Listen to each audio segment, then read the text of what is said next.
Welcome to the Spawn Chunks, episode number 342, recorded Monday, March 24th, 2025. This is a podcast all about Minecraft, and it is available across all of your favorite podcasting platforms, including a video version on YouTube. If you're enjoying the show, please consider subscribing wherever you're listening to this. My name is Joel Duggan, and joining me as always is my friend Jonny, aka Happy Pixel Riffs. Hello, sir. Hello, I am fortunate enough to be Happy Pixel Riffs, and we've been talking about what makes us happy in the render distance.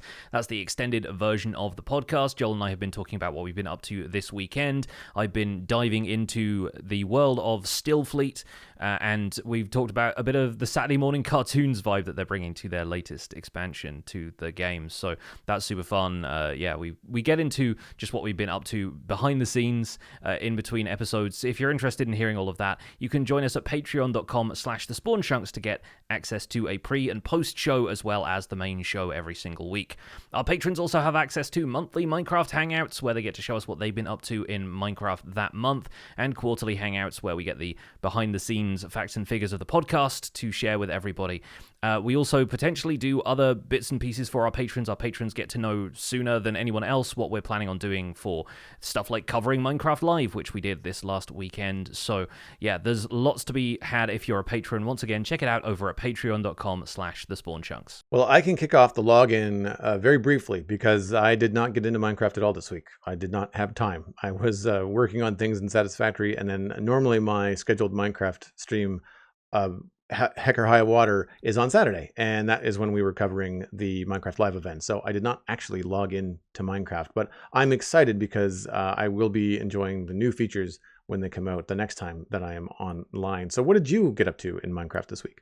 This week, like you, I decided to defer my survival guide stuff because the new gameplay drop is coming very soon, so I figured the wheat field that I'm working on would really benefit from a lot of the new additions, the firefly bushes, the dry grass, all of that stuff. Totally, yeah. I took advantage of that to hang out with some friends in the launch of a new server. I wasn't able to jump in right when everybody else was collaborating because I had a couple of other things going on, but Minecraft Misadventures is the new SMP that we've been working on behind the scenes. I've only been part of the group kind of planning all of this activity for a very short while. A lot of it has been the brainchild of LD Shadow Lady, and a couple of other folks from admin in previous servers like Empires have been helping out here and there. But it is a new RPG-feeling server with a bunch of fantastic content creators. My first video on it is coming out tomorrow at the time of this recording, so on Tuesday the 25th, around the same time that the new Minecraft gameplay drop arrives, you'll be able to watch my first video from the server where I get to hang out with Rendog and LD Shadow Lady and a couple of other folks. And basically the idea is that there's an RPG world with custom terrain. I believe it's Terralith that's being used to generate it. We have basically a land claim system where you can pay for a plot of land using in-game coins. The coins have to be acquired through running dungeons that are built into some of the existing areas of the map. And the coolest part is once we've completed a build in an area, if we don't plan on living there, we can build some stuff which is designed to be a dungeon and then hand it over to the admin team. And what they will do is turn that into a dungeon instance or populate it with NPCs who can have little shops or quests to give us to earn more coins. And the server gradually expands into something like a living, breathing RPG world. It's a really, really cool concept. I'm very excited about it. In the meantime, if we want to go and grab materials, since we'd have to pay to take apart anything in the standard RPG world, there is a resource world that's set to survival Minecraft, and the seed resets every day. So nothing there can be permanent. We just go in there, blitz it for resources, come back to the RPG world, and get building. So my plan for this, because I don't get to reset worlds all that often with survival guide, which means any resources that get depleted very quickly, and I don't have a chance to build with something like, say, red sandstone all that much. My plan is to dive into the RPG world, into the resource world, find wherever the nearest Badlands has generated, just find the warm biomes and go from there, and grab as much red sand as I can before returning home so that I can use that as an opportunity to build with some of the lesser traveled blocks. So I'm building a lot with red sandstone, copper, and moss. At least that is the plan right now. I'm still drafting some of my early builds, but there's the possibility of buying a house in the central town, setting up my storage there, and then going out into the wilderness to find where I actually want to build any stuff. I'm thinking about doing floating architecture, a lot of like floating islands and stuff. I found some fantastic 3D artists on Instagram who've done really cool sky cities in that sort of aesthetic with lots of trees and everything, but almost like classical looking architecture with a lot of bronze and that kind of thing. So I am considering doing like floating temples and maybe some kind of sky piracy vibe to it. We'll see what comes out of it. But either way, I'm really excited to play more on Minecraft Misadventures. It looks like a very good time so far. That does sound like a really cool idea. I like the dungeon idea. It's almost like making mini games Yeah, with friends, right? Yeah, like just and then it grows into like what would be like a mini game server or the kind of adventure package you might download on a Minecraft marketplace if it was a Bedrock situation. That's definitely. really really cool. Yeah. And I can see the appeal too when you've got a bunch of really creative people who are, we'll call you all power Minecrafters because of the time that's available to you, and when you put your mind to it, like the kind of damage you can do in a world if you're harvesting blocks and materials. And I've heard of that before on large servers that are hard to manage from a population standpoint. But it works here as well as having that um, mining server. And I don't know if I was thinking that it was resetting or whether they didn't want to reset it because if they didn't reset it, then people would at least know where things were. Like if you found a big desert, then you could at least tell friends, oh yeah, this is where it is. But then of course, if it resets all the time, then that desert just changes position. But I've always thought of that as a really interesting idea because so much of my choices on the Citadel with regards to mining and collecting stuff is going far enough away from or out of the view of myself, other players, other builds. If I find a really cool area that like maybe it's like a forest or something like that I need a lot of wood from, but I think like, well, this is a really pretty valley. Like maybe I don't want to cut down this forest. Maybe I want to try to find an ugly forest to cut down. Even going so far as to when we found our mangrove swamp, which was quite large, we went to the very far side of it. So when you come in through the portal, you're kind of like in the middle. And we decided that the north tip of the mangrove forest would be like where we would mine from. And then if anybody ever decided they wanted to build in the mangrove forest, then they would do that probably closer to the portal and amongst the thicker trees and have the real ambiance of the mangrove swamp. And so with a mining server, you don't have to worry about that. Like you can just ransack anything. And I would imagine the screenshots from that world would be very, very fun. It would just be mangled. Yeah. Allow me to tell you, it is enormously freeing having a disposable world every single day. Yeah. Like it's really a cool concept, and I've seen other servers do this a bunch. Like I'm pretty sure the 8-bit community server, when I've talked to the Hot Dish about it, they have a resource world or a resource nether at least, because obviously the nether gets absolutely chewed up with people looking for ancient debris and so forth, right? Mm-hmm. So yeah, I think it's a great thing to have stuff like that. There are also, I believe, plans to make some resources that would need to be farmed a little bit more easily available in the RPG world. Think of like, somebody having a monopoly on prismarine, having set up a guardian farm, and the amount of effort that goes into some of those. It's going to be easier to set up like NPC shops where you can maybe buy that stuff instead, or quests where you specifically get some of that stuff as loot. I think that's maybe what they have on the horizon, but it's early days for the server still. We're still kind of finding our feet, and I expect Mythical Sausage has already built like a ton of stuff right now. So yeah, I'm looking forward to getting on there and seeing what all is going on. So I'm recognizing Mythical Sausage and Rendog. Who else is on the server with you? There's a bunch of them, so it's going to be difficult to rattle off a whole bunch of names. LD Shadow Lady, it's definitely her brainchild. Fwip is there. A couple of other folks from the Hermit crew. I'm pretty sure Gemini Tay has been on a couple of times, and a few folks I might be more familiar from streaming than YouTube. Tanisha Hogan, who's a fantastic creator over on Twitch, does like really long-term projects in hardcore worlds mostly, but Tanisha's a great builder, so very excited to hang out with her. I've already chatted to Sunny Sev a little bit already, and yeah, there's a few folks who I just haven't had a chance to hang out with. Some folks they'll be familiar with from Empires, if people have seen my Empires series.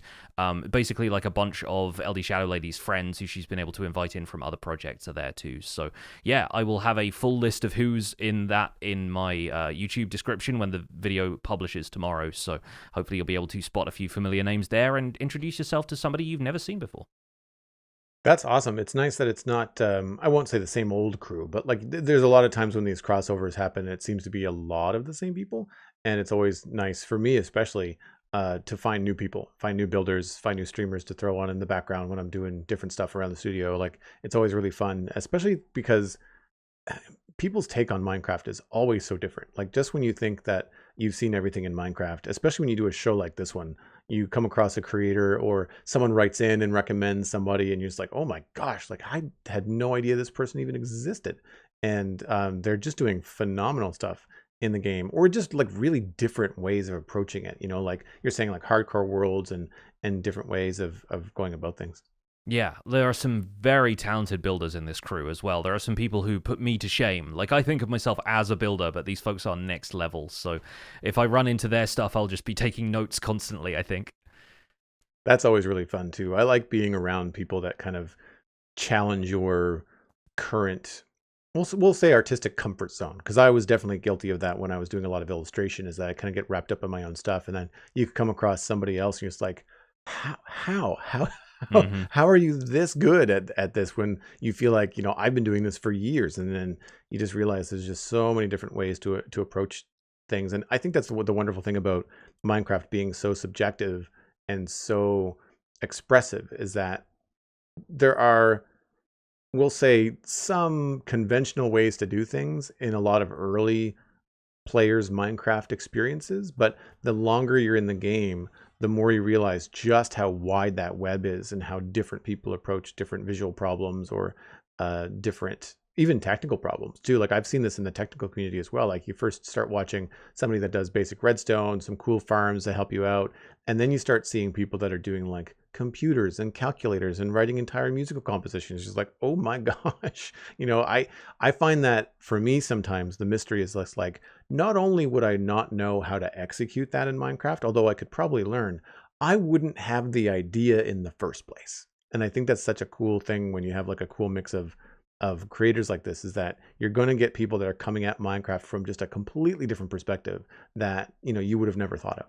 Yeah, definitely. Like, I'm looking forward to learning from all of them and maybe taking some of Yeah. that stuff back into my single player world, but also trying to up my game just so I can build in a world next to some of these really, really talented folks. So yeah, it's still early days for the server, but I'm very excited. I am equally excited to talk about what's been going on with the world of vanilla Minecraft this weekend. So what do you say we get into the news?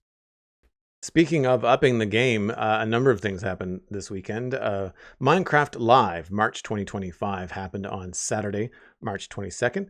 Minecraft Live was broadcast on the Minecraft YouTube channel over the weekend. You can watch the full broadcast or smaller highlighted segments on the Minecraft YouTube channel now.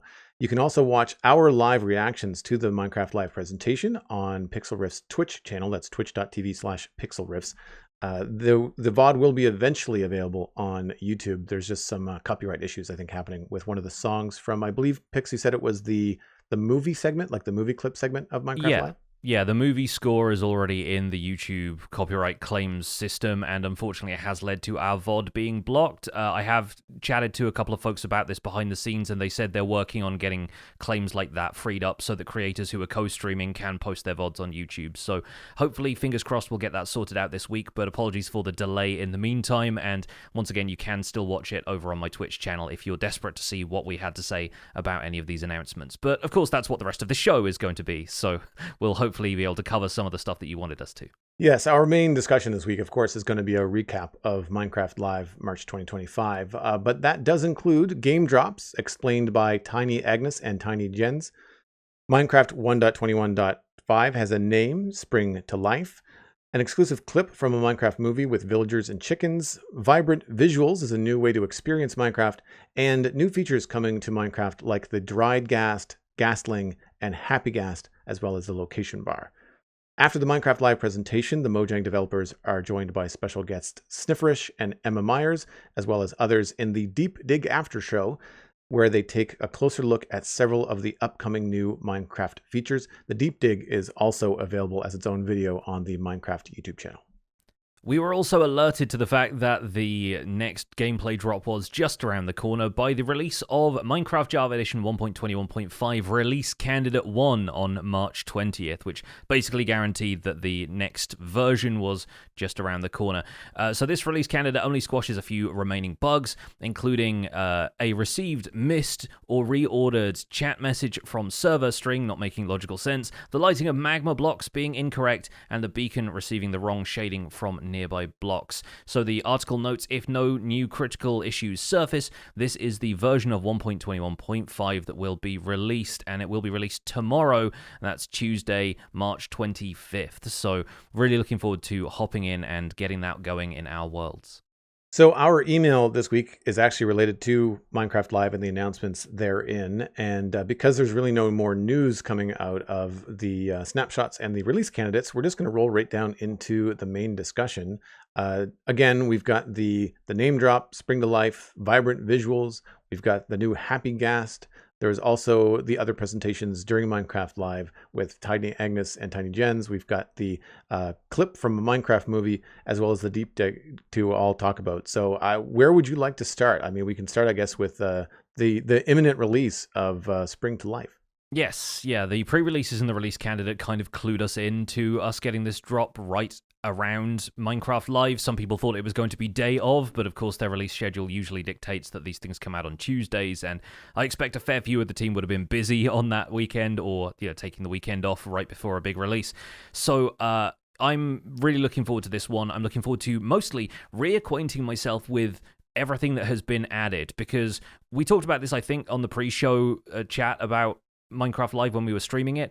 We know piecemeal what all of these features are because we've been covering them week to week on the show, but it's another thing entirely to suddenly have access to everything that we've been seeing drop into the game from these last few snapshots. So it's going to be really nice to start exploring the world and finding bushes and leaf litter and fireflies and all of the new animal variants and stuff. And I keep having to remind myself what else is in this, especially if it's not survival focused. We've got the new spawn eggs looking different. We've got gameplay tests now being a thing for anybody who's interested in testing stuff for mods, or just spinning up a quick instance of Minecraft that will run one thing and then shut down again. Really good for troubleshooting for people who do the more technical side of gameplay development within Minecraft as an engine.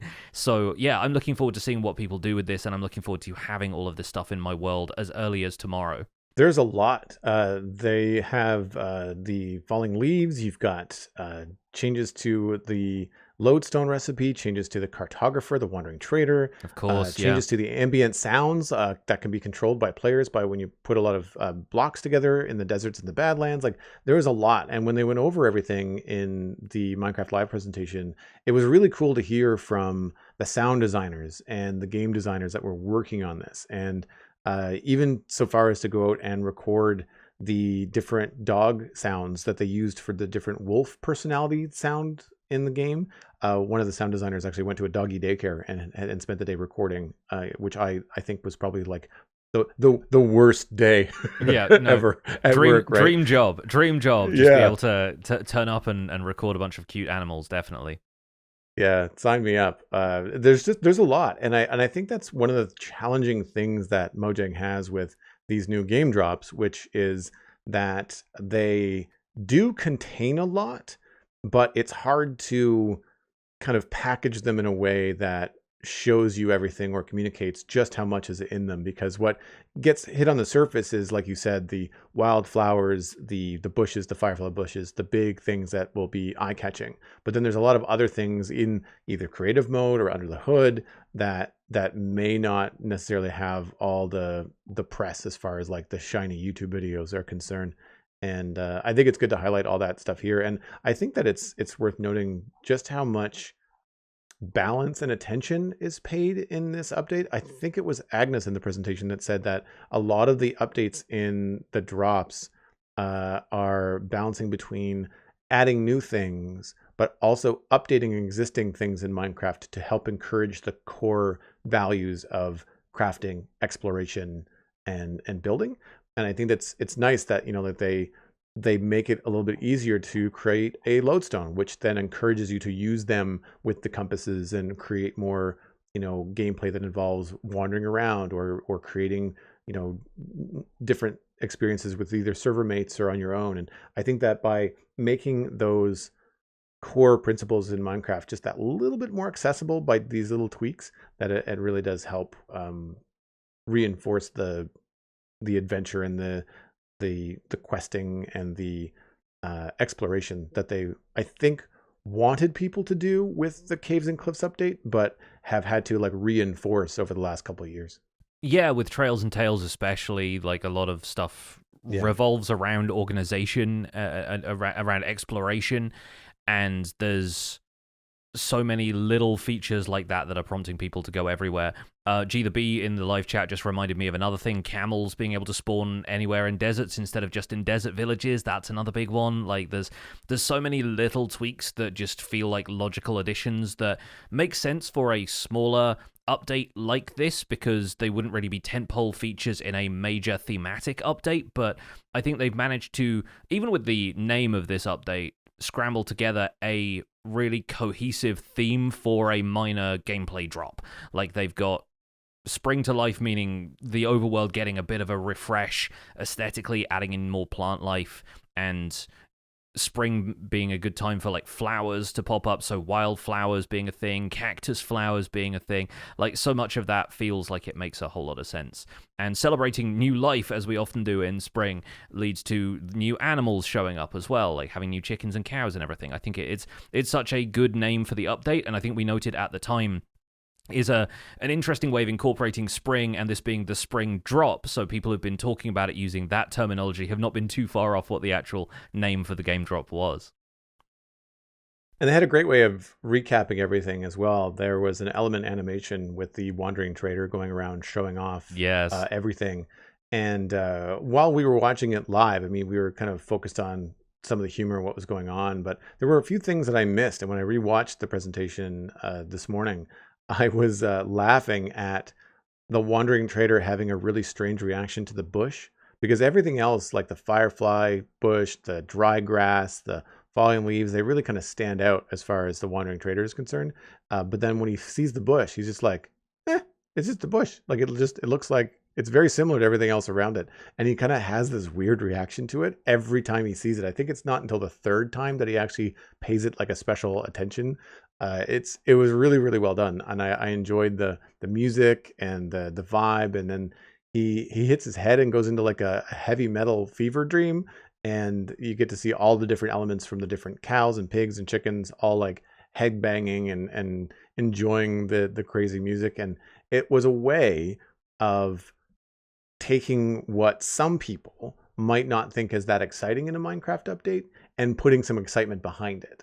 And I think that it's really cool to like grab a Minecraft character, show that they are excited in a very goofy way. Like it was really ham-fisted, look at the camera, like winky eyebrow kind of stuff. And I think it worked really, really well.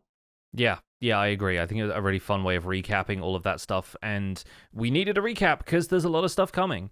But there was even more for them to announce as far as changes to vanilla gameplay. The next thing they brought up was the vibrant visuals reveal, and this kind of came out of nowhere for me, especially. Like, I've been keeping an eye on developments in rendering through like Minecraft RTX being part of Bedrock for a while, and obviously like playing Java primarily, you and I know a fair bit about like community made shader packs and that kind of thing, but vibrant visuals was not necessarily on my bingo card, as it were, for something that Mojang were going to bring to the game themselves. It was not on mine either, but I think this might be the runaway hit of Minecraft Live for me. The more that I looked at this and the more that I thought about it, I think that this is going to be bigger than people think. I think on the surface, especially anybody that's in Java that's familiar with shaders, is just being like, okay, so Mojang is making their own shaders. Fine. But I think what's interesting about that is that because it's coming with Minecraft, that means it has to be optimized to run on several different compatible platforms, which is something that they did point out a number of times, that it's only going to be available on compatible hardware. But I think that in order to achieve this widespread, it has to be something that runs efficiently. It can't be something that tanks your frame rate. And that is something that I experience when I turn on shaders, especially when I'm streaming. I find that my computer's frame rate drops considerably. And that's because the shaders may or may not be trying to do too much. And I think that Minecraft has a design aesthetic that is obviously very minimal in the grand scheme of things, especially when you compare it to other games. But this does two things. It, to me, stays within the Minecraft core design aesthetic, and it also makes Minecraft look more like a modern game. If you find games that are out there that are mimicking Minecraft, like voxel-based crafting adventure games, that very much just look like they're copying the success of Minecraft.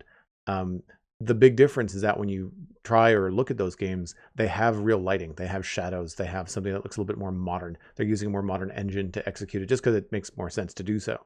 But Minecraft being a little bit older, they have to kind of deal with where they are.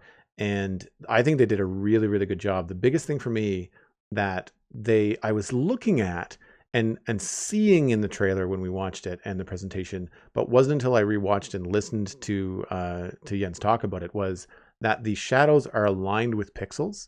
Mm-hmm. And I thought I knew what that meant when I was watching it the first time, but I really got a handle on it when I was looking at the shadows of bees. And basically, in modern shaders right now for Java, if a bee is flying around at an angle, the shadow of that bee is the same shape as the bee, but it's in an angle across the pixels on the ground. The shadows in Vibrant Visuals are a pixelated version of that. So it doesn't have a straight edge. It has a pixelated edge.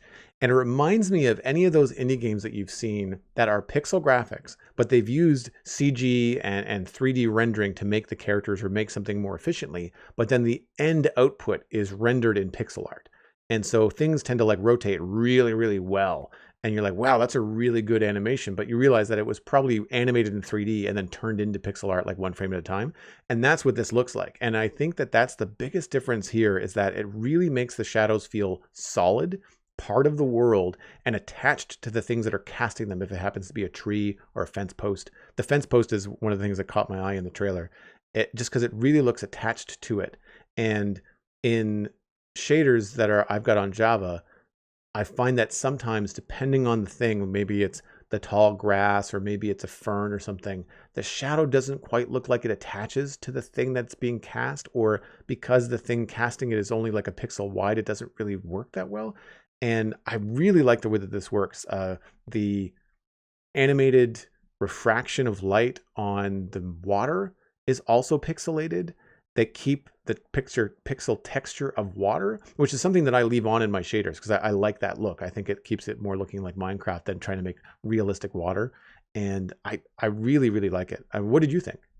Yeah, I'm fascinated by it personally. I think the main thing that changes the game with this, though, is that they'll be available across different platforms. I think the main issue with Minecraft RTX was that it was just for Bedrock Edition on PCs with specific graphics cards, and people wanted there to be a version of that worked across other, even ray tracing compatible devices, like the PlayStation 5 and the latest series of Xbox consoles has the capability of doing stuff like that, but it wasn't always going to be applicable for like high performance mode. The standard these days being 4K and 60 FPS baseline. Like if it performs lower than that, then it's not likely to pass certification or whatever.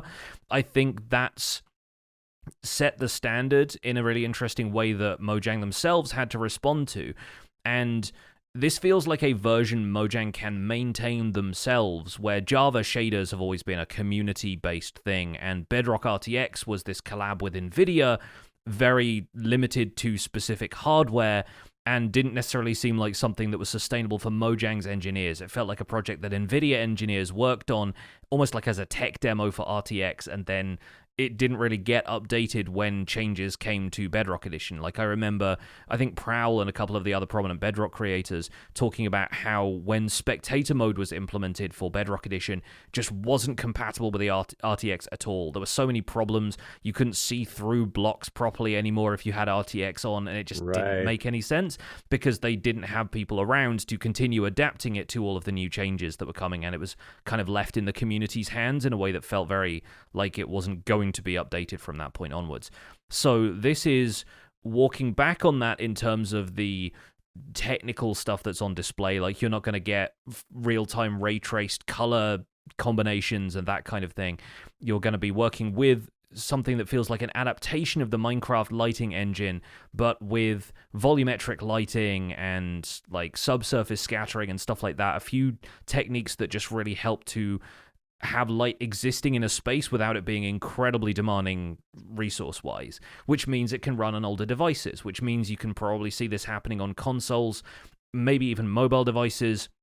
And I think they've said in the article about this that's on Minecraft.net, they say they're hoping to bring this graphics revamp either fully or partially to as many devices as possible, which might mean there's a sliding scale of how much of this stuff you can bring in, whether it's configurable or if it just adapts it to whatever it feels like your device can handle.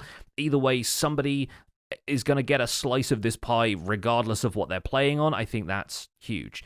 It brings up a lot of interesting stuff for me as a content creator, because when I do the Minecraft survival guide, I prefer to keep it looking vanilla as much as possible so that I avoid alienating people who don't have access to things like shaders. At the most, I'll use them for things like time lapses or anything that's supposed to look a bit more cinematic, but I've shied away from that as a production style lately. And it's really exciting to have on the horizon something that feels like a shaders style thing that I can use without compromising the vanilla feel of the Minecraft survival guide. I can use a rendering style that everybody will have access to once it eventually arrives on Java, which they've said it's going to. Bedrock is the focus right now. Maybe it's easier to implement in the Bedrock code base than it is on Java, but they said it's coming to Java at some stage. So that for me is the game changer. I think it's the fact that it's going to be available to most everybody playing Minecraft on modern devices. That's huge, because shaders were always this standout thing that Java Edition had, thanks to the community modding scene, and RTX felt like a concession to a very small minority, I would say, of Bedrock Edition players, and a tech demo for what was possible with RTX, but not necessarily what the future of Minecraft looked like. So, really excited for this. One thing I will quickly highlight, going back to what you were saying about the pixelated nature of everything, there is a really good picture in the Minecraft Vibrant Visuals article on Minecraft.net. We'll probably link this in the show notes as well, but there is a side-by-side comparison of a woodland mansion in standard current Minecraft rendering and with the Vibrant Visuals enabled, and you can see points of light as individual pixels where presumably the sun is shining through the leaves of nearby dark oak trees. And so there are individual pixels of the wooden beam above a window that are highlighted as though little points of light have been picked out on them. And obviously below that, where the sun is able to reach through the dark oak trees, there's like a larger beam of sunlight where you can see the individual shadows cast by fences and other elements of the wall that's around the base of this. But they are all casting shadows aligned with the pixel textures in-game, and it just grounds it in what feels like a reality for Minecraft in a way that I didn't expect to like as much as I do, having that level of familiarity with Java shaders. But it's really interesting what they're doing with this, and I hope it's a style that more people will be able to adopt, because it seems like this is the modern graphical presentation people have been hoping for Minecraft across the board for a long, long time. And they mentioned that the directional light will probably influence builds, because something that I've experienced building West Hill without shaders on and then turning shaders on to take screenshots, I realized quite quickly that I faced my main gate north, which is in shadow all the time when you've got shaders on, unless you completely reverse the hemisphere and put the sun on the other side. So when you're building things in a world where you start with vibrant visuals, you're going to think about which way your builds face a little bit differently, depending on whether you want like sunset or sunrise visuals. If you want the face of a building to be lit at all, then you may have to consider which way the light's going. They didn't mention anything about an angle on the sun. They seem to still have the sun going directly overhead and then setting in the west. A lot of the shots that we saw of sunsets, the shadows were very straight. They weren't coming in at any kind of angle. So I'm curious to see what they're going to do there. There was nothing that I recall that showed off any kind of tinted glass or stained glass. So I'm not sure what that might look like. That'll be interesting. And I did find that some blocks looked a little bit shiny for what they were supposed to be. Like ice looked great. grass looked very similar to ice in terms of the reflection of the sun off the grass. And Yeah. so I felt like that was a little bit shiny. So maybe some feedback from people, from players, might point them in a direction that kind of like lowers some of the reflectiveness of some blocks that you wouldn't expect to be quite as reflective. But that's the only criticisms I have. I think it's going to be really interesting to see how it influences the way that people build and play in Minecraft. Yeah, I think it's looking a little bit like RTX did for me at first, with the shiny grass blocks, everything looking kind of plastic. And Yes. yeah, there's definitely room for that to be toned down if they're taking visual feedback on this stuff. But it's still all just early days screenshots right now. We'll wait and see what happens when it gets into the hands of players, what tweaks they make in the meantime, and how it impacts everybody's gameplay. But yeah, like you, I think this has the potential to be really big for Minecraft as a game in a very subtle way. It's the kind of thing that people will be really happy that it exists long term, and the long term impact on the game will be huge, where at first it might feel like a shiny new toy that everybody plays with. I think it's going to stick around. I'm looking forward to seeing what happens with this, and maybe even if it influences the Mojang team to implement new features based on how many people are using vibrant visuals. Like if they introduce a new lighting block, what does that do for this new visual style of the game? Is this a way they can introduce optional dynamic lighting for the players who want the glow squid to actually glow? All sorts of potential questions there that can be added as part of vibrant visuals. So yeah, really excited to see where it's going. I think we're going to keep people in suspense about the Happy Ghast conversation, especially since that's where our emails go, and that's what the Minecraft Live presentation did. So do you want to talk about the Minecraft movie clip? Sure. And I was surprised pleasantly by how much I enjoyed it. It still has the things that I was expecting, like the way that Jack Black says chicken is probably different than anyone else in the world saying that same word. But I liked the presentation of, I think it was a good clip because they showed what I think a lot of people are thinking after watching the Minecraft trailers. And Natalie, the character in the movie, played by Emma Myers, who introduced the clip, has the kind of the voice of reason, the voice of the audience, where she says, "This place is so weird." Yeah. And I think that's what everybody's thinking, but you kind of just have to accept it. And that, I think, is like the role of Jack Black. It's like, well, let me show you how it works so that you can just accept, like, this is just how things are here. And so the crew, which is Natalie, Steve, Garrett, and Henry, and Dawn all arrive at a Minecraft village. Jack Black explains who the villagers are, not to mess with them. They meet an iron golem that startles Natalie, and then they also visit a chicken cooker. So there was a lot of like Minecraft reference, Easter eggs for people that, if you know, you know. Some fun little like visual tricks where like they drop some lava on a chicken, but they cut away at the last minute, and then the cooked chicken pops out of like a chute, so that you don't actually see the chicken go. I picked up on a couple of really fun things that I think is going to be one of the reasons I enjoy the movie, or parts of the movie I'm going to enjoy it, which is a lot of the background stuff. So the kind of things that you see in animated features where they're panning over a scene and there's something happening in the corner, like a little character, like a frog makes a funny face, stuff like that. So for me, there was a wandering trader in the background of almost every shot. Yeah. And at first I thought it was like a continuity error, because like there'd be one walking one way and then he's walking the other, and I was like, oh, wait a minute. It's not the same wandering trader. There's more than one. Although I did catch one walking around in circles, which I thought was very funny. Yeah. And they're just kind of like doing nothing. Like they're kind of wandering and not really addressing anything. Whereas the other villagers are kind of like walking towards the humans. Like they're kind of like, what's this? I'm interested in this, staring at these weird people walking into their village. The wandering trader is kind of like just like meandering, which I thought was pretty funny. And then in the chicken cooker clip, just before they cut to the chicken cooker, they show like the chickens in the coop above, and two chickens get into a fight right before they cut to the next scene. I thought that was a nice touch too. So there seems to be a lot of personality in the backgrounds and the world, which I think is good, because if it was just static and not as alive, I think that people would be like, why does it not feel real? Like, why does it not feel like a living, breathing world? And I think that they've done a pretty good job with it. I mean, the villagers still look weird, but like Natalie says it out loud, like everything is just really, really strange.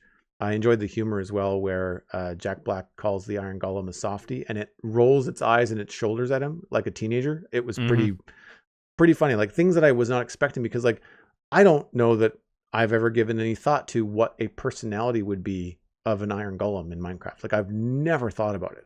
They're more of a function for me in the game than any kind of character in like an RP sense. So I thought that was really interesting too. They just need Alan Tudyk to voice it for it to be like almost like that's what they remind me of in terms of like the scale and the build of them. They in the movie they kind of feel like K2SO, you know, from Rogue One.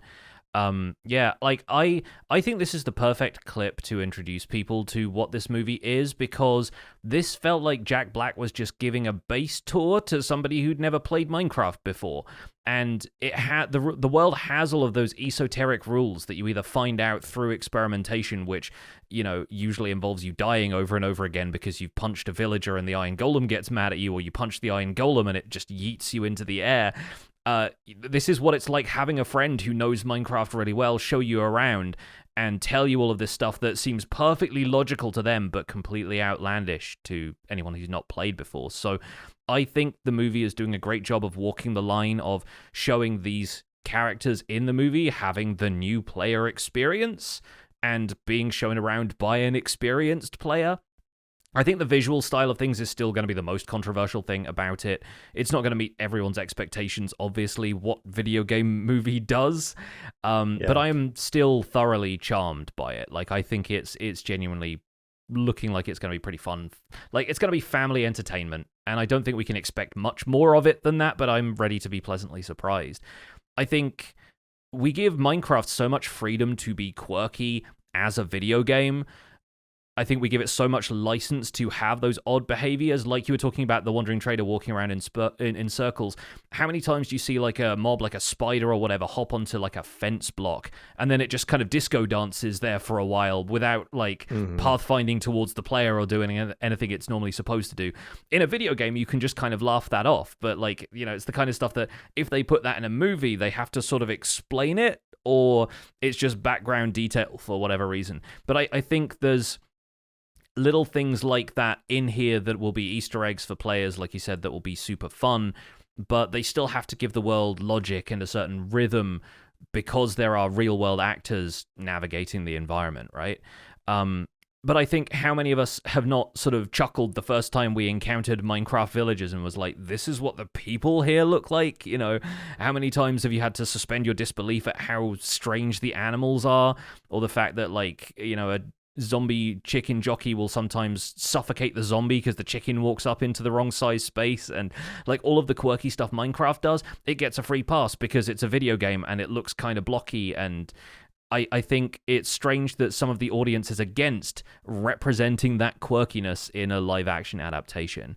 I think a lot of the initial like knee-jerk reaction, let's say to the sheep, for example, was like, you know, why does it look like that? Why are its eyes pointing in different directions? Have you seen a sheep in Minecraft? Their eyes point in different directions. It's just that their eyes are made of 2 pixels, so you can kind of overlook it a lot more easily. Like, adding that level of detail in is what creates the kind of uncanny nature of it that puts some people off. And I get it, but I think there's going to be a lot more to like about this film than was evident at first glance. So I remain very optimistic that it's at least going to be an entertaining way to spend a couple of hours. And something that I was thinking about as well in terms of my concerns with like how much, you know, Jack Black isms are going to be throughout the entire film. I don't yet know, but you do get the impression that Steve, the character that Black plays in the film, has been in the overworld a long time. And if you're there alone as the only human for a long time, like how sane are you going to be?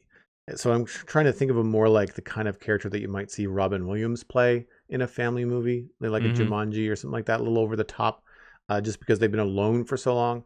So I feel like I can sort of forgive that if they're quirky and a little bit odd. And again, I'm sure they're probably going to address it. And I did notice that Garrett in the movie or clip kind of did like a folded arm villager salute. Like he sort of did like it was almost like a martial arts kind of bow towards the villagers, who are all walking around with their arms in their sleeves, but not like, when you look at them in the game, it feels like they've got their arms folded across their belly. But in the movie, they've got their arms like out. They're not resting against their body. They're out stiff in front of them. And everybody's walking around like that. And you just, my thought was just like, I've never looked at villagers and thought, why do they have their arms crossed? Because as again, when you think about a video game, you just think, well, that's the easiest thing to do. Then you don't have to animate them swinging their arms, right? And you don't have to animate hands, which are, in Minecraft, it would be like a stump, but it's still like one less thing to do. But in this, you're like, what's the cultural reason behind why they walk around like that? And are we ever going to see a villager in the movie touch anything? Because they're always, even in the trailer clip of the Nitwit being hit by a car in the real world, I don't think his hands came out of his sleeves. Yeah, right? I can see them building up to a reveal, like a gag towards the end, where like one of them actually has to take its arms out of its sleeves, and they're like, "You do have hands," I can see that being the case. But yeah, like I think there's room for them to take a little bit of goofy artistic license with this, and maybe poke and prod at some of the stuff and make fun, like in a pastiche kind of way, where it's sending up but it's still celebrating how weird Minecraft is as a concept. And they seem to be doing a lot of that already in these clips. So I think the main thing that is left to be seen, which we've talked about last time the Minecraft movie trailer came out, was how much of the story actually revolves around Steve as a character, and how much of it is more focused on the kids and the, cast of characters who come from our world into the Minecraft overworld. And clearly they've each got a story that isn't represented in the trailers because they aren't the big name stars like Jason Momoa and Jack Black are. So hopefully we'll start to see a bit more of that stuff come through when the movie is out and we sort of understand who those characters are and what journey they're going on. Either way, I like the clip. I think it's going to be good, harmless family fun. Well, speaking of harmless fun, we both had very similar reactions to the reveal of the Happy Ghast in the Minecraft Live presentation. Another thing that was not on my bingo card. Like if you had told me to predict what was happening, at this Minecraft Live, flying around on your own Ghast was not one of them. They're probably one of the least favorite mobs of Minecraft players. Like they're up there with Endermen as far as like annoying, dislike them, even scared of them. Destructive. They cause a real problem. In your first adventures in the Nether when you're getting your Minecraft initiation into the new dimension. And I don't mind them now, but I don't pay them any attention. Like I run by them or I fly by them. As long as you keep moving, you're fine, unless they're shooting something behind you that you like.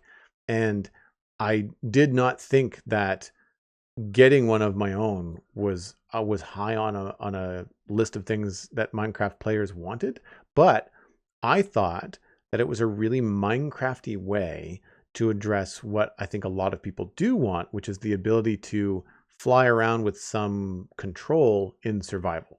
Similar to creative, when you fly around your building, you can fly up and down and build high and get underneath things and all that kind of stuff. And it seems like it's something that you're going to be able to do in that way, but with like some Minecraft gameplay involved. There's like some adventure. It's tiered behind the Nether, so you have to be able to go there in the first place to get it.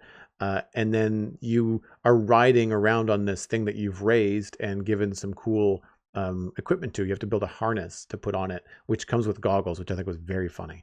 Yeah. And allows you to then ride it. Something that you mentioned, I think, during the live is that it reminds you of Appa from The Last Airbender. Yes, absolutely. This actually ties in really well to one of the emails that we got this week. We were obviously really excited to get some email about Minecraft Live so quickly, so we wanted to cover 2 emails about the friendly ghasts.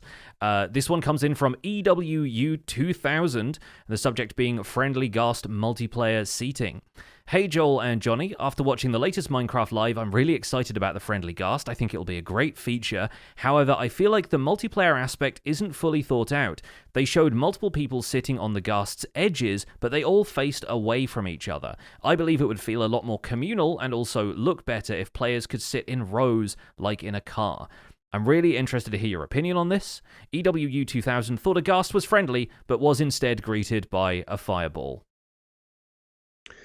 I noticed when we were watching, I think it was the deep dig, the after show, that even in first person as a single person on a ghast, the front edge of the ghast still takes up a decent amount of space on the screen. You can't really see the ground underneath you when you're riding. Yeah. So you're not on the very, very edge of it. Now, you can dismount and walk around on it, but then you still, if you want to pilot it, you have to sit down again. And I would imagine that if you sat people in rows, like in a car or a bus, that the people at the front would have a very similar view, but the people behind, either in the mid or the back of the Ghast, would see mostly Ghast. Like half of your screen would just be the back of what you're riding and the back of the heads of the players in front of you. And so I'd imagine that the reason to put the players one on either side of the Ghast is, one, from a technical standpoint, to give each player a better point of view and be able to see all the things that are happening around them, but also kind of leaning into the cartoony silliness of it, like it's a flying cube with tentacles. So, I think they're essentially supposed to remind people of like the boos from Super Mario World is kind of what they're kind of reminiscent of for me. Yeah. And the fact that they're just so large, I feel like that's a good solution to what I think would have been like a technical problem, especially if you bring it into like a PvP situation. Because if you're doing that around and flying around in different areas, then you've got people with bow and arrows that can shoot in 4 different directions, as opposed to just like not being able to see anything out the front, right? Yeah, that was my main thought. Was riding in a boat or a minecart right now gives you a limited turn radius. You can only turn 180 degrees left to right. You can't look behind you. You don't have the 360 that you have when you're just standing on flat ground. So I think giving each player a side, while it feels strange, opens up way more possibilities for aerial PvP combat and defending yourself against whatever is out there, whether it's gliding one of these things through the nether. I presume you can take them through a nether portal once they've been grown up in a different dimension, right? So you could fly around and defend yourself from other ghasts from all angles if you had 4 players on this thing, not to mention crossing the nether and getting over lava a lot more safely. But then you have the option of minigames. You have potentially, like, you've got several players side by side on ghasts. You've got the same kind of implementation that people were expecting camels to be popular for, which is one player is driving and then the player on the back is like the mounted turret who's taking out anything that's swarming up around you. I think they have developed features like the camel and now the happy Ghast with player community in mind and wanting there to be a mount with that kind of experience. And you consider, like, when players are riding in a boat together, they're both facing the same direction, and it becomes more difficult to defend yourself as a result. Anybody behind you can get a clear shot on you, and you can't necessarily shoot back at them without getting out of the boat. So I think that's part of the design philosophy that's gone into this. As you said, Joel, my first thought was Appa from Avatar: The Last Airbender, and if you look at them riding him in the show, they're typically spread out. They're like on the corners of the saddle and they're like looking down over the side of Appa to see if the Fire Nation are chasing them or what have you. And I think that's going to be a similar vibe with the Happy Ghast. The thing I'm most curious about is whether or not it stays still, if like players get up and stand on it in midair and it's still being driven by somebody. Because I get that it stands, or it floats there while the rider is dismounted and you're still standing on top of it, allowing you to get off to a nearby platform or even to stand on top of it and place blocks above you and that kind of stuff, which is the functionality I'm most excited about. But how does that work for passengers? That's the thing that I'm really interested in. Are you going to be carried along with this thing? Are you going to have to move to try and keep up with the pace of its movement or fall off? Or are you just going to be ejected into the sky? It would be a really great Elytra deployment platform, though, potentially. So you could imagine, para-dropping people in from like a Ghast floating over and then everybody kind of peeling off of it with their Elytra active and flying from there. I think it opens up a lot of really interesting gameplay from that point.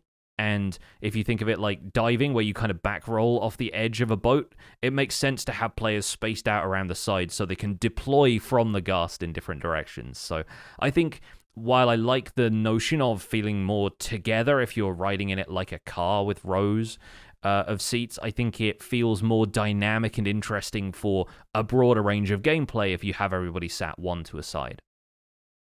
I mean, you got to lock the tentacle foils in attack position first. Yeah, yes.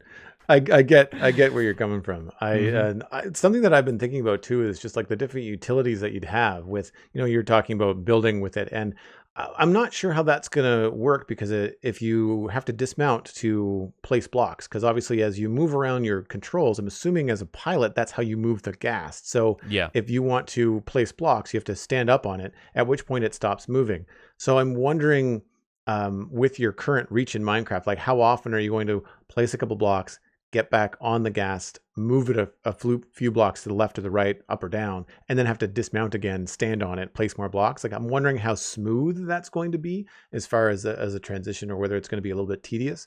Something that's nice about that, though, that does answer my question is that I was thinking like, well, if you're flying around on this thing and you're placing blocks, something that I don't like about creative mode is the little slidey bit that you have. Like you don't quite stop when you stop moving the keys in creative. And so you can sometimes miss what you're pointing at as you're building. I mean, you get good at it, but like it is a bit to get used to. And I feel like this will be a static platform. So when you stop moving the Ghast, you're going to stand on it to build. I don't think it's going to hover around and float ambiently. I would imagine that the player experience would be better if it was a solid thing to stand on. Mm-hmm. And that made me think about it like almost like an elevator or an escalator. Like what if you have a happy Ghast encased in your base where it's got nowhere to go but up or down? So now instead of water elevators, you could have Ghast elevators. Yeah. In your base. You could just like bring them all the way down, hop off, the goggles go up, you get on, the goggles go down, you go up to the second floor, the third floor. Like you don't have to program redstone elevators or have trapdoors to get off at your water bubble column elevators. You can just use a Ghast to go up and down. I mean, I might even bring this into my modern city build and think like, it would be really quirky and weird. We've already got water elevators in some of the buildings, but having a Ghast elevator would be really, really funny.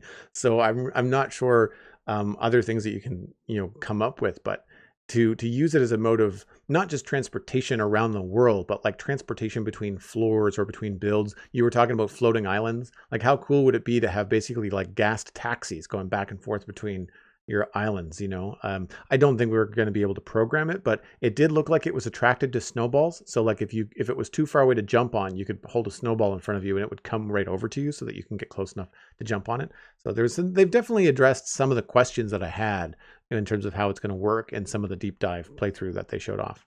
Yeah, definitely. And I think it's interesting because the Ghast is nowhere near as quick as flying with elytra is. So it's clearly a middle ground. Right. It's not meant to just be an earlier game version of elytra that means you don't need to go and get it. It is definitely a change in speed, but it makes up for that with the ability to stand on it, the vertical travel capability of it, and the lack of other resources needed to propel it while you're flying. So, you're moving slower, but you're not using fireworks to boost it. There isn't like an increase in speed when you dive, but it feels more stable as a result. And for anyone like me who has tried and occasionally failed, even with slow falling potions, to fly up to an area high up in a build in order to place blocks, I think it's going to be a lot easier to have that capability. I love the elevator idea. I think that's amazing. You've just got to make sure that the door closes before the person standing in front of the elevator sees the tentacles rising up,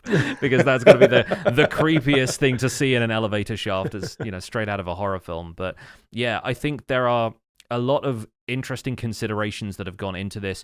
It reminds me somewhat of the Flotato, which was something they implemented in the Poisonous Potato April Fool's pack, and it was an engine of sorts that you would attach to any arrangement of blocks, and you could just activate it to fly in whatever direction the Flotato was pointing, as long as it was attached to the surface by something, kind of like a sticky piston.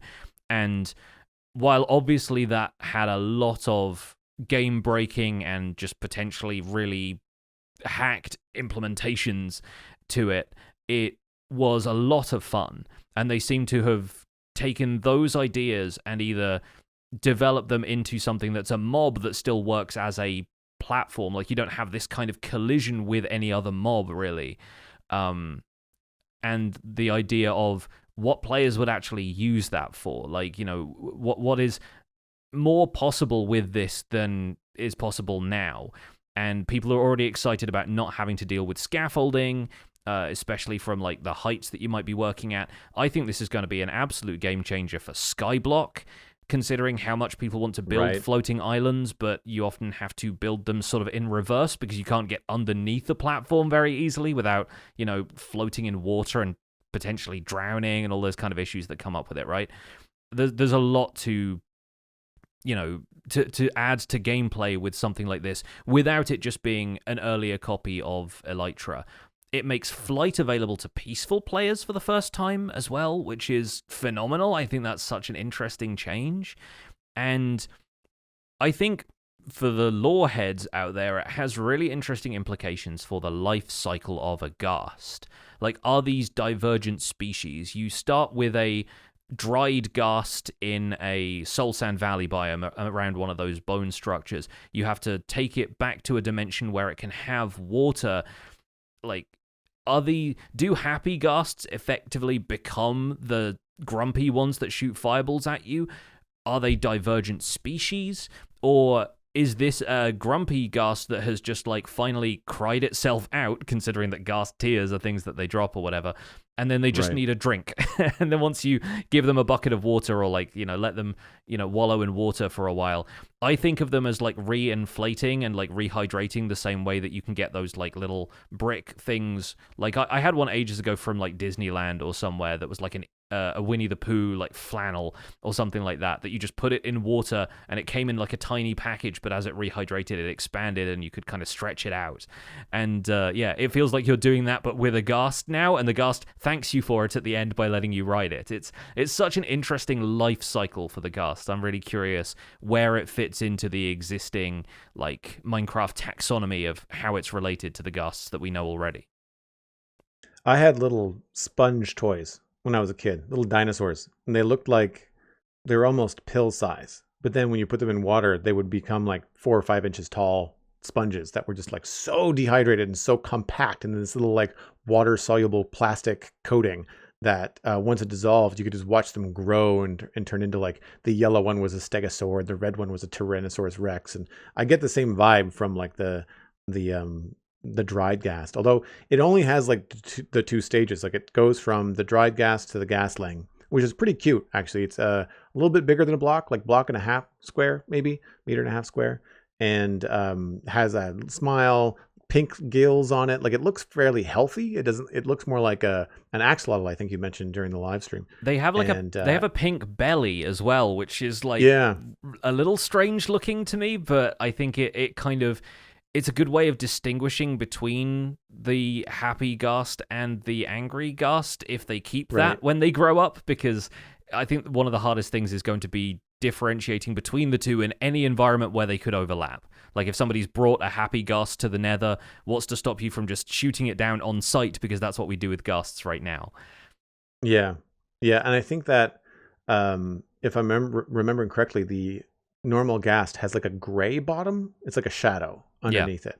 And then, of course, like you said, the happy Ghast has, like, a pink bottom. Does the happy Ghast have a pink bottom as a full-grown Ghast, or is it just like the Ghastling, the little one that has the pink bottom? That's the only one I remember seeing is the Ghastling. Yeah, I don't remember either. Because the problem was once they grew it into the full-size happy Ghast, they immediately started focusing on players riding around, and so we only saw the top half of it from there a lot of the time. So I imagine they would have something like that in the texture, though, just to clue you in, aside from the fact that it's just wearing a big, like, flight hat. I think there'd be something to clue you into the fact that it wasn't an aggressive Ghast, so hopefully they vary the texture just enough to make them noticeable at a glance. Yeah, and I think the crafting recipe for that was wool, glass, and leather for the harness, they called it. So it's not a saddle, it's a harness. Right, because it includes the goggles, which I think at first I thought that didn't seem like, I mean, it feels Minecrafty, but at the same time, like, I didn't see it coming. But then I remembered, like, well, we got the spyglass. And so it kind of looks like you've given the spyglass to a Ghast, which I think is pretty fun. And I've certainly seen mods that have implemented goggles after the spyglass came out, because it kept with the Minecrafty feel, but then it removed it from something that you had to carry around in your inventory. You could just wear it on your head as a helmet in the mod. And so I think it's a pretty fun way to give the Ghast that kind of capability. I'm curious about the speed as well, and I'm wondering, even if it doesn't go very fast, it could still be very funny to have Ghast races. like have to fly through rings in the sky or get off and do something, mine a block from this station and then move on. And I have no idea how difficult they are to control. So it might not be necessarily a speed test, but more of like an accuracy test in terms of like getting around. But I think that could be really funny to try to have some excitement around something that goes so slow. Be like racing turtles, like just that kind of stuff. I think is comical, and so I'm sure players will come up with all kinds of ways to implement it. We did have some other questions that came in that kind of mirrored some of the questions that we had during the live stream. Our next email is from Evil Shadow. Hello, Pix and Joel. Let's talk about the new Ghasts. The new drop reveal for the first Minecraft Live of this year was a great way to let players know the mechanics of the new mob, but would those mechanics be known to someone picking up the game for the first time without being intertwined in the Minecraft community online? Advancements could be a good way to guide the player, as advocated by Pix multiple times. Also, the name dried Ghast does indicate a non-dried state. Do you think that the player would have the intuition of keeping the dried Ghast in water for days and days without giving up on it? How will players know that the happy Ghast needs to be fed snowballs to grow? Could an average player do this without relying on the community to guide them? Do you think there could be different ways to make the life cycle of a dried Ghast to a happy Ghast more accessible? I would love to hear your thoughts on this. Evil Shadow placed the dried Ghast in lava and was shot by a fireball by what emerged. Like both of these sign-offs about being shot by fireballs. No, they're happy.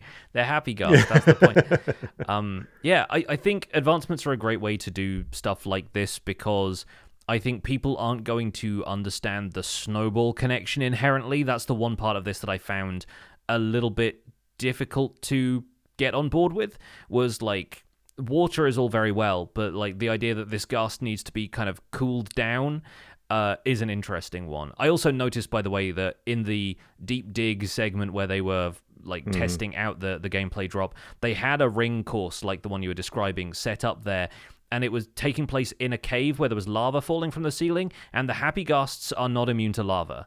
So evidently the amount of fire they have in the nether is not inherent to the species, or like, the ones that are immune to it from having survived in the nether are maybe like hardened in a different way. But interesting, I think, that they are like not fireproof in the same way that the other nether mobs are.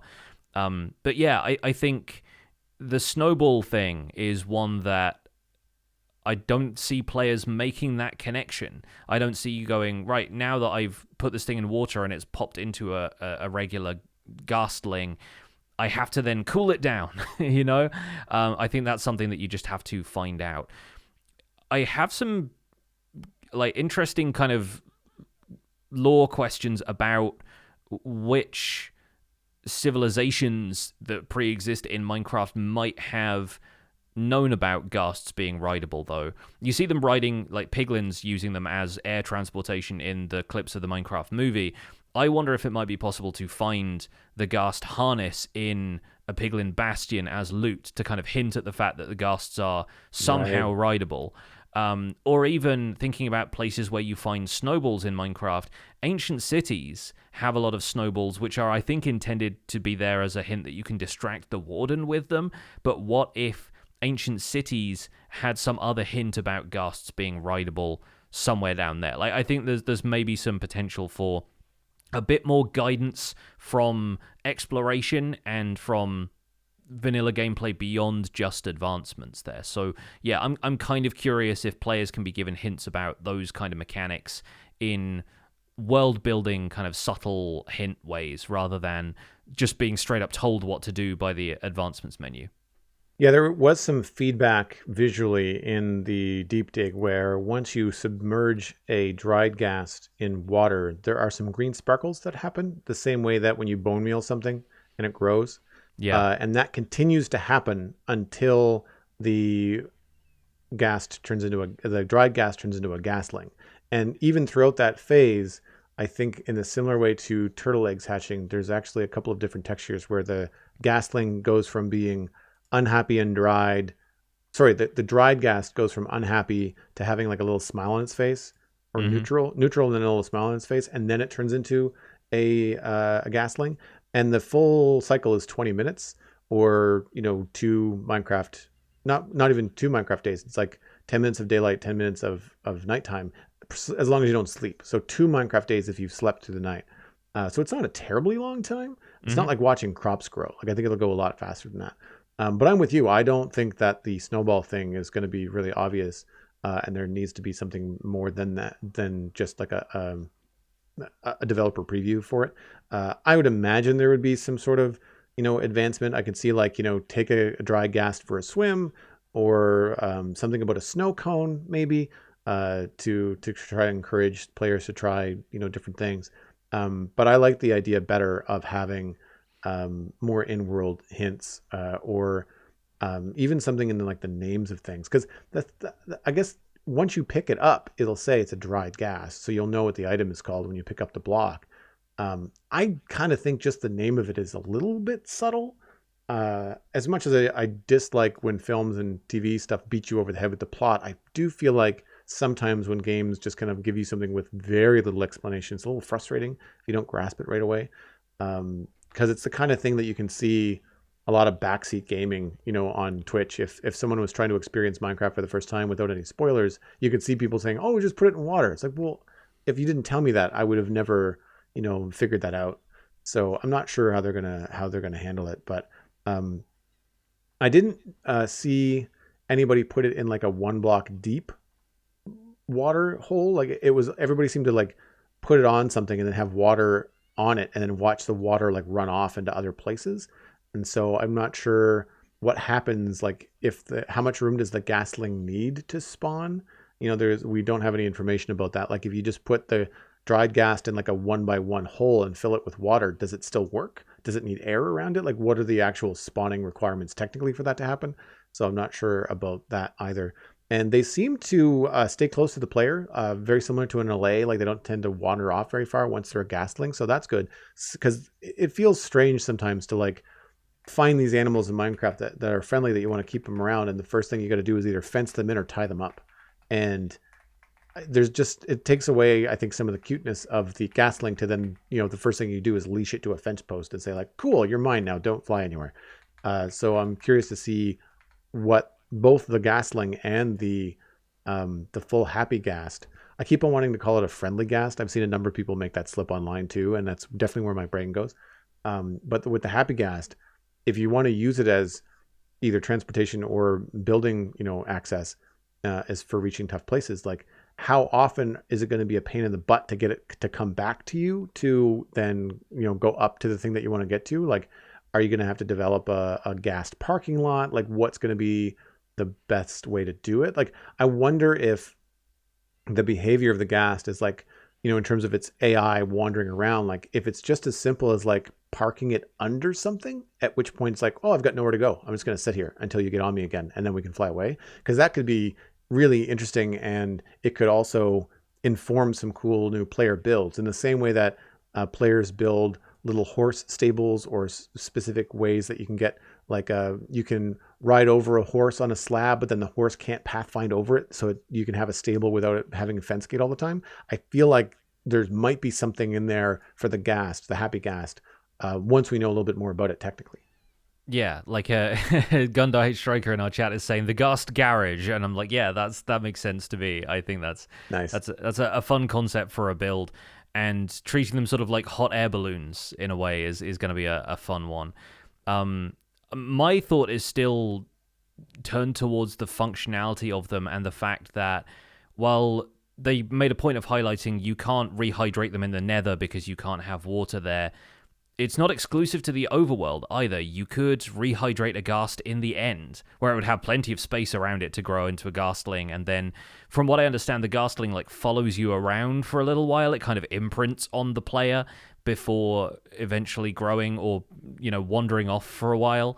And the snowballs that you can use to encourage it to grow aren't necessarily the only way that they will grow up. They will grow up over time in the same way that other animals do. It just takes a while.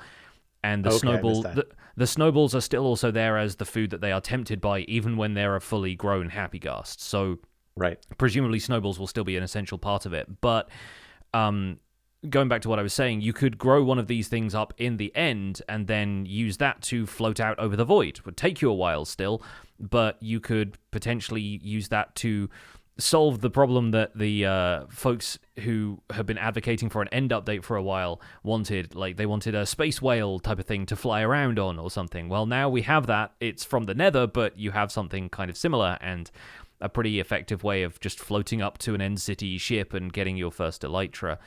I think that's a really fun aspect of transport in the end, and that's going to be a fun thing to see if players adapt that way, whether it's, find a dried ghast, keep hold of it for long enough, then go to the end, beat the dragon, and then raise it there, or it's try and somehow smush the ghast down into the end portal.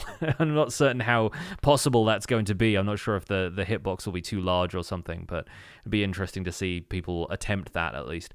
The other thing I have in mind is whether or not there's a way to reproduce them. And apparently this has been confirmed, although it's been confirmed to creators rather than something that they've announced along with Minecraft Live, as far as I could tell, or I don't think it's on the Minecraft.net article about it, but it has now been listed on the Minecraft wiki that the dried ghast has a crafting recipe, which involves bone blocks and ghast tiers in order to make one in a 3x3 grid. So it seems possible that you can reproduce them. The crafting of them is a little strange, but I think since they're definitely going to go missing or die or just be highly sought after on multiplayer servers, I think it's going to make a lot of sense to have a way for them to be renewable as something that the player can get hold of. And breeding them with snowballs seems a little strange, especially since I think the Strider is the only thing that we can breed from the Nether. Oh, I guess Hoglins as well. So I guess like Nether creature breeding is not entirely unprecedented, but yeah, the Happy Ghast feels like it has no other concerns, and so it makes sense that it's something you craft. We have the Creaking Heart now, which is a craftable thing that produces a mob, so it's really only one stage removed from being able to just craft the Happy Ghast as a block, or at least craft the dried ghast as a block and then go from there. So I'm curious to see what player feedback is about the fact that this is effectively a craftable mob, but I sort of don't see anyone having an issue with it when the broader reward for that is being able to fly around on these things as mounts. I kind of wonder whether we're going to see piglins riding ghasts in the Nether, like as a response. Like so that you have the familiar, whatever a piglin version of a harness for a ghast is going to be in the Nether. So then instead of just a fireball, you might have a fireball and a crossbow to deal with, depending on how many piglins are in the back of a ghast in the Nether. It could just be comical. Like it just in the same way that a chicken jockey is comical. And it would make sense too. Like and I think that in a way it could also hint at like, well, if piglins can ride ghasts and I've now got a happy ghast, like that would be another good in-game hint as to the fact that maybe you could ride the one that's friendly to you, which could be cool. Yeah, I think at the very least you'll get a recipe for the ghast harness as soon as you get the required ingredients. So I think that's going to be an easy signpost of that aspect of it. It's just how you get there, and the process of raising a ghastling into a happy ghast is going to be the slightly more esoteric part of it, but it'll be interesting. And I'm also really happy that, speaking of those harnesses, they can be crafted in different colors too. I think that seems such an obvious but a welcome addition to them, because you get the opportunity to like color code teams that way if you're planning on taking part in some kind of aerial PvP battle, or at the very least it's obvious who owns which ghast if you all decide on colors that represent you on a multiplayer server. So yeah, I think there's plenty to be said for this idea already, even though it's really just one aspect of what might end up being a slightly larger gameplay drop. We still don't know if they have anything else planned for it, or if it's just going to introduce happy ghasts with the whole dried ghast life cycle. And then the locator bar, of course. I need to mention this before we wrap up the show, simply because it was made available. It was debuted in a Bedrock preview last week, and it's something that we missed out on last week's news read. So unfortunately, overlooking it as we do when we are typically Java players, and it's not a feature that came to Java right away, I think this is a really interesting addition to the game.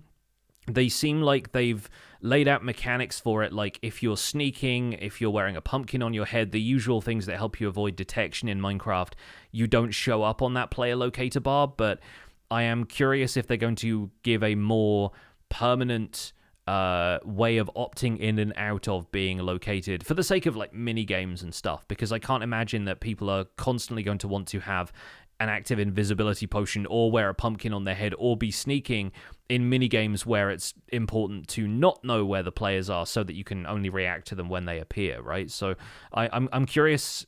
Obviously, you and I aren't necessarily minigame players typically in our day-to-day Minecraft life, but do you anticipate there being a bit of pushback on the locator bar ability for people who want a better PvP experience?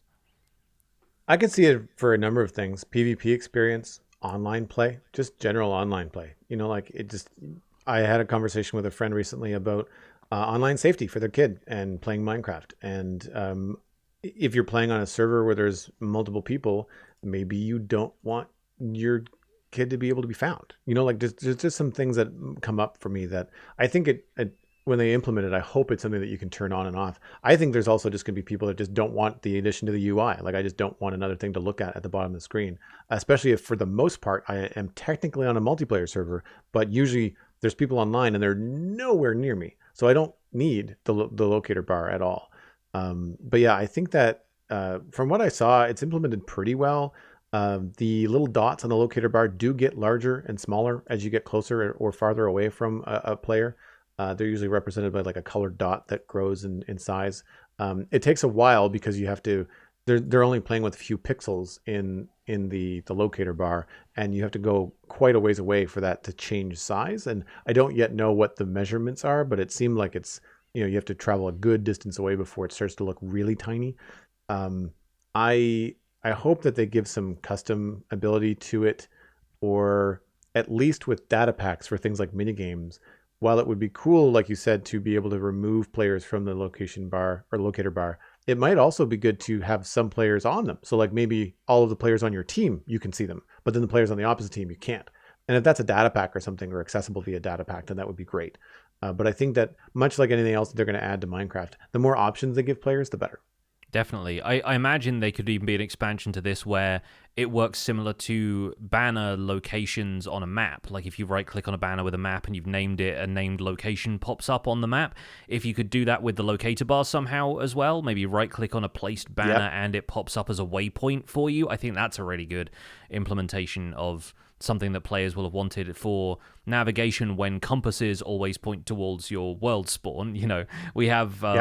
lodestone compasses now, and lodestones are going to be cheaper, so they're thinking about player navigation at this point all the time, but I'm curious if there would be any expansions to that, what the benefits of that would be, and yeah, curious to see what they add to that. But I'm glad that it got brought up as part of Minecraft Live, because it meant that we could circle back to it on this episode. I think that's probably all we have time for this episode of the Spawn Chunks, though, but obviously we're happy to get a bunch more email from anybody who has opinions and maybe a different perspective on some of the features we've seen at Minecraft Live, and hopefully everyone's going to look forward to introducing the Spring to Life drop in their world starting tomorrow. For now, you can find more information about our show and links to some of the stuff that we've talked about today over at thespawnchunks.com. The music for the show is composed by me, and The Spawn Chunks is proud as ever to be a listener-supported podcast. If you're getting some value out of the show, why not consider putting some value back in? You can do that at patreon.com/thespawnchunks. Pledging at any level gets you an invite to our patrons-only Discord chat. You can listen to the show live if you're part of that Discord, and you also get access to our monthly hangouts and other events where we chat with our patrons about what they've been up to in Minecraft. We currently have 295 patrons. We're just 5 away from getting back to 300. So we would love to invite some more people in this week. Special thanks go out to our content engineer patrons. That's Hunter555, Jumbo Sale, Mindtrip Media, Party Voyager, and Yitz. Thank you all for your support on this episode. Sharing the podcast with your friends is the easiest way to support the show. You can find the Spawn Chunks on social media just by the show's name, and new episodes are available on Mondays on all of your favorite podcasting platforms, with a new video version going out on YouTube. You can make sure you follow the Spawn Chunks RSS feed on the Patreon page. That's patreon.com/thespawnchunks. You can also email the show at spawnchunkmail@gmail.com. My name is Jonny, but online I go by Pixelriffs. You can find most of what I do at youtube.com/Pixelriffs, where the Minecraft Survival Guide is currently in its 3rd season, and Minecraft Misadventures starts tomorrow as well. I stream 3 days a week on Twitch. You'll find me streaming from Misadventures as I get set up on that server, but the Minecraft Survival Guide will still be featuring from time to time. I'm also the voice of the unofficial Hermitcraft recap, which you can find through a quick search on YouTube. And aside from that, I'm at Pixelriffs on Blue Sky and Instagram. Joel, where can people find you online? Everything that I'm doing online can be found at joelduggan.com. That includes a link to the Citadel Cafe, my podcast about sci-fi and fantasy entertainment. I'm Joel Duggan on social media and Joel Duggan on Twitch, where I stream Tuesday through Saturday. Currently taking a little break from Minecraft as we're waiting for Spring to Life to launch, and we do have some mods on the Citadel that might have to catch up. But I'll be returning to that as soon as it's out, because I have some plans for the new foliage blocks that they're introducing. In the meantime, I'm playing a bit of Satisfactory over there on twitch.tv/Joel Duggan. Thanks for visiting the Spawn Chunks. The world outside is infinite, but you can fly infinitely on a Ghast.